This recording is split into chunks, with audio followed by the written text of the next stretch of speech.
Halo, assalamualaikum warahmatullahi wabarakatuh. Kembali lagi sama aku Ajeng. Karena setelah sekian lama kita nggak jumpa, terakhir itu aku upload video kalau nggak salah Hamin 2 minggu atau berapa hari gitu mau nikah. Nah, kali ini aku upload di H plus 3 bulan setelah nikah. Mohon maaf, bukan nggak mau upload, tapi karena keterbatasan waktu akhirnya aku baru buat video sekarang. Padahal pengennya dari Hamin 3 nikahan mau buat video, tapi banyak terhalang waktu, ya akhirnya belum bisa, mohon maaf. Tapi kali ini aku akan ngebahas tentang pernikahan. Nah, sebelum lanjut ke videonya, aku minta banget sama kalian untuk jangan lupa di like, di subscribe, di komen, dan di share kalau menurut kalian ini ada manfaatnya buat teman-teman kalian atau saudara kalian yang ingin menikah. Menikah itu menurut gue adalah menyatukan dua insan, dua keluarga dengan visi, misi, dan tujuan yang sama. Caelah. Tapi menikah itu juga bukan tujuan akhir, tapi itu adalah awal. Karena pernikahan ini kalau menurut aku adalah wadah buat kita ibadah sepanjang hayat, sepanjang hidup. Sepanjang hidup bersamamu, bersamamu insya Allah sampai akhir hayat. Ya, menurut gue kesan pertama atau first impression menikah itu, Masya Allah, astagfirullahaladzim, aku tuh greget banget. Aku nggak bisa mengekspresikan pernikahan aku. Maksudnya aku sama suami itu kayak bukan orang yang udah nikah, tapi kayak orang yang masih pacaran gitu. Karena ya semuanya dibawa enjoy, semuanya dibawa santai kayak gitu. Pertama kali, kesan pertama aku menikah, hari pertama banget ya. Nggak ada yang hari pertama, setelah ijab kabul dan resepsi itu malam ya kan, malam. Nah, kebesokan harinya aku yang ngerasa kayak, oh my god, gue udah nikah gitu. Hah? Aku tuh nggak ngebayangin kalau nikah itu ternyata benar yang dibilang orang, nggak semua pernikahan itu mulus-mulus aja, nggak semua pernikahan itu wah apik-apik aja. Pasti ada 1-2 kendala kayak gitu ya kan. Tapi itu tergantung kita lagi menghadapinya atau menyikapinya kayak gitu. Nah, awal aku nikah aku nggak sadar, malam itu pun aku kayak, hah, lah ini kenapa di sebelah gue gitu. Terus bener aja ya, gue tuh sampai yang kayak, ngapain sih lo di sini gitu. Terus ya dia nggak gubris karena dia mungkin capek seharian berdiri. Kita itu literally emang berdiri banget, nggak ada duduk sama sekali. Duduk itu cuma yang pas pagi doa itu doang, duduk. Selebihnya itu kita berdiri, baru duduk sebentar ada lagi. Alhamdulillah tamunya itu banyak, rame, yang doainnya juga rame kayak gitu, datangnya juga rame, dari keluarga, teman, kerabat, sahabat, semuanya datang alhamdulillah. Bahkan ada yang diundang cuma via WA pun alhamdulillah datang. Ada yang diundang via DM pun alhamdulillah datang. Karena kita itu nggak sempat nganterin undangan kayak gitu. Kerja juga liburnya nggak lama. Jadi aku bersyukur banget, aku alhamdulillah banget. Nah, balik lagi nih setelah tidur, terus gue baru ingat, oh iya kan udah jadi suami kayak gitu. Gue lupa. Besok pagi yang kayak, habis ini ngapain ya kayak gitu. Bangun, yang dulu biasanya kita bangun, habis bangun tidur beresin kasur, terus minum segala macam. Minum dulu ya, kalau aku tuh bangun tidur beresin kasur, minum, terus langsung mandi. yang itu harus habis mandi ngapain lagi ya gitu. Nah karena hari pertama oke, semua yang kayak gago-gago gitu, terus mau makan apa, mau apa, nyiapin kayak gitu. Nah terus seminggu setelah nikah yang kayak oh aku udah tahu nih kebiasaan dia pagi-pagi gimana gimana. Jadi pagi yang dulunya kita cuma ngurusin diri kita sendiri, sekarang itu kita ngurusin orang lain juga kayak gitu. Jadi nggak ada yang bangun begini. Nah itu sih yang jadi oh, jadi semuanya itu yang kayak dulu gue cuma bisa bangunin dia itu via telepon, berkali-kali gue telepon. Nah kalau sekarang itu cuma bangunin, bangun dong, bangun gak sholat subuh nih udah jam segini. Bangun, udah bangun terus mandi blok semua. Habis dia selesai sholat, dia mandi beres-beres, nyiapin dari bangun, beresin kasur, nyiapin pakaian, nyiapin sarapan. Terus kita pergi bareng untuk kerja. Terus pulang, aku duluan pulang karena ya setelah nikah tuh alhamdulillah ya, nikah kita itu emang lagi covid tapi nggak separah sekarang ini gitu. Habis nikah berapa minggu setelahnya kayak gitu baru heboh covid, nggak boleh lagi ada yang buat hajatan gitu. Dan alhamdulillah banget kita itu udah selesai itu semua. Nah aku kebetulan kerja di klinik yang biasanya pulang jam 5 akhirnya maju pulangnya itu jam 2:15 atau jam 2 kayak gitu. Jadi aku pulang duluan yang biasanya aduh aku bingung aku di rumah harus ngapain kayak gitu. Aku nggak enak banget karena posisinya aku tinggal di rumah mertua, di rumah orang tua suami kayak gitu. Nah alhamdulillahnya aku punya mertua juga yang kayak kita itu kayak bukan mertua sama anak menantu, tapi emang kayak orang tua sama anaknya sendiri gitu. Pulang ya udah pulang, mandi, terus makan, terus aku istirahat. Yang nggak pernahnya aku tidur siang, akhirnya aku tidur siang, bor. Gimana coba? Yang kayak, duh mam, maaf ya ma, gitu. Terus setelah nikah sebulan, mau masuk 2 bulan, itu kita Ramadan, ya kan?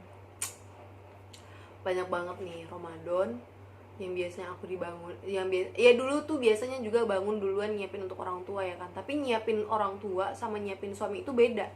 Kalau orang tua kita selesai makan kelar, kita beres-beres semuanya, orang tua kita tinggalin tuh nggak masalah. Tapi ini suami udah disiapin semuanya, kita udah beres, dia masih makan, ya nggak mungkin kita tinggalin ke kamar ya kan, harus nungguin. Aduh rasanya yang kayak Insya Allah dulu aku tahun lalu puasa masih nelponin dia nih kayak gitu. Nah sekarang hai bangun yuk gitu. Ya Allah aku tuh bukan nggak ada masalah, tapi sejauh ini kita masih baik-baik aja alhamdulillah. Kalau aku udah mau deketin kayak kemarin sempet yang aku ngerasa tubuh aku nggak enak banget, nggak tahu kenapa jadi jadwal haid aku itu agak keganggu gitu ya kan. Nah kadang hal-hal sepele itu ngambekan kayak gitu. Iyalah ngambekan itu kode-kode mau diperhatiin gitu. Nah kalau untuk kalian yang mau nikah sekarang ini, boleh sih nikah tapi pakai logika, bukan karena kayak aku udah ditanyain nih kapan nikah, bukan. Jangan karena ditanyain kapan nikah terus lo mikirnya ya udahlah sekarang umur aku udah sekian, terserah deh siapa yang mau nikahin gue aja. Jangan banget gitu, please jangan. Kalau dibilang usia ideal buat menikah itu, dewasa itu nggak tergantung umur ya. Dewasa itu tergantung dari kita. Ada yang 20 tahun tapi dia pemikirannya udah dewasa banget. Ada yang 22, 23, 24, bahkan ada yang lebih dari 25 gitu. Bukan yang lu 25 udah ini enggak. Jujur dulu tuh gue nikah pengennya umur 22 karena perhitungan.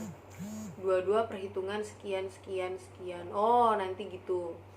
nikahnya misalkan 22, nganggur setahun misalkan gak punya anak, 24 udah punya anak, 25 lahiran anak sekian sekian sekian.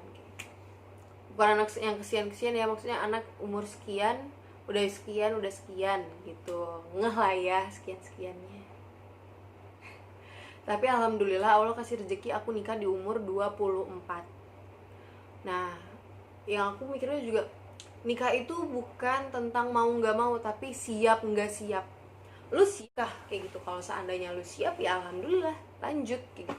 Tapi kalau seandainya belum siap, belum mateng, ya jangan maksa kayak gitu, karena tidak menutup kemungkinan percekcokan itu akan terjadi. Nah, masalah itu kita hadapin itu bukan sendiri-sendiri tapi barengan. Kalau aku sih, menurut aku sejauh ini alhamdulillah masih oke-oke aja, masih baik-baik aja. Kenapa? Karena aku juga mikirnya, oh ya udah kayak gitu, udah rezeki, jodoh, maut segala macam itu udah diatur sama Allah. Jadi tinggal kita yang nyikapin, tinggal peran kita dalam kehidupan kita sehari-hari aja gitu. Bukannya menikah, oh menikahin tuh enak, ini susah. Ada yang bilang menikah itu enak, tapi pas dijalanin, oh ternyata enggak. Jangan berpikir, oh kata si A nikah itu enak loh gini. Tapi kata si B nikah itu bakal yang kayak gini. Enggak, jangan dibayangin yang buruk, yang baik. Tapi pikirkan tujuan kita untuk nikah itu apa. Kalau aku sih tujuan nikah aku sendiri itu untuk ibadah. Karena ibadah sama orang tua ya pasti iya, berbakti lah ya kepada orang tua kayak gitu. Tapi kalau sama suami itu pahala banget kayak gitu. Maksudnya ya kita kayak senggol dia, kita openi itu apa ya namanya, maksudnya kita ngurusin dia, maksudnya ngebantu kebutuhan dia, itu nilai pahala banget gitu. Jadi emang ladang pahala lah, jadi cari keridoan dia kayak gitu. Nah, dan tidak menutup kemungkinan, aku juga nggak bilang kalau nikah aku itu mulus-mulus aja. Tapi alhamdulillah 3 bulan pertama ini, yang kata orang 3 bulan pertama atau tahun pertama pernikahan itu nggak seindah atau nggak semudah yang dibayangkan. Nah, pas aku ngejalanin sendiri, alhamdulillah perjalanan nikah aku tuh gini loh, yang aku awalnya nggak tahu jadinya aku tahu kayak gitu. Dan aku tuh juga kita tuh tiap hari, tiap saat itu harus belajar, harus berproses ya kayak gitu. Nah, selama nikah tuh juga alhamdulillah, oh dia begini, aku harus nyikapinya yang seperti apa. Nah, aku pelajari dulu tipikal dia. Kalau seandainya dia lagi kalut, dia lagi ada masalah kantor, ya udah di bye dulu aja, nggak usah di iniin. Kalau dia mau cerita ya sok atuh, mau cerita ya hayo cerita kayak gitu. Tapi jangan dipaksa, lu ngapain lu ini. Enggak, jangan. Sebenarnya tergantung kita lagi kayak gitu. Suami misalkan lagi bete, cemberut, ini kita udah capek-capek masak, kita udah capek-capek kerja, bela-belain buat ini, tapi dia cuma cuek, dia cuma diem, dia cuma apa, sebisa mungkin biar feedback lu sama suami itu bagus, berpikirlah positif. Itu sih satu, berpikir positif. Apapun itu, insya Allah kalau dengan berpikir positif akan hilang. Dan apa ya lagi,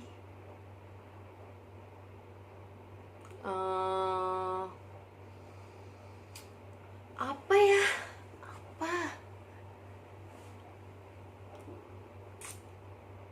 itu sih menurut aku. Banyak yang disiapin itu bukan hanya sekedar materi, tapi mental juga disiapin.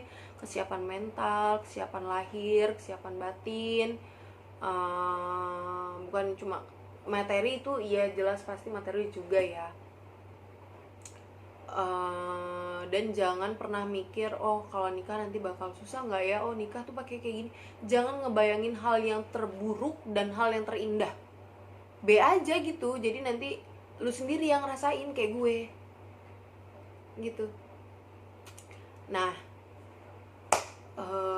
untuk pembahasan sesi pertama menikah menurut aku, sekian dulu. Kalau video ini menurut kalian ada faedahnya atau ada hal yang bisa kalian ambil, boleh diambil. Tapi kalau ada jeleknya, boleh kok kalian buang. Yang baik diambil, yang jeleknya dibuang. Jangan lupa di subscribe, di like, di komen, biar aku lebih semangat untuk buat video-video selanjutnya. Bakal ada sesi nikah part 2 menurut aku. Jangan lupa di share juga buat teman-teman atau saudara atau kerabat atau sahabat yang ingin mempersiapkan menikah. Terima kasih, serangnya.